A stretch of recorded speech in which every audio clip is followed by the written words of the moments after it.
Good morning అన్న. పొద్దున్నే లేస్తానే ఒక గుడ్ న్యూస్ చూసిన.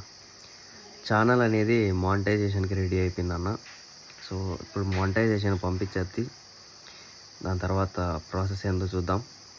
సబ్స్క్రైబ్ చేసుకున్న ప్రతి ఒక్కరికి థ్యాంక్ యూ సో మచ్. అట్లే ఇలానే సపోర్ట్ చేస్తూ ఉండండి. ఖచ్చితంగా ఇంకా మంచి మంచి వీడియోస్ అనేవి వస్తూ ఉంటాయన్న.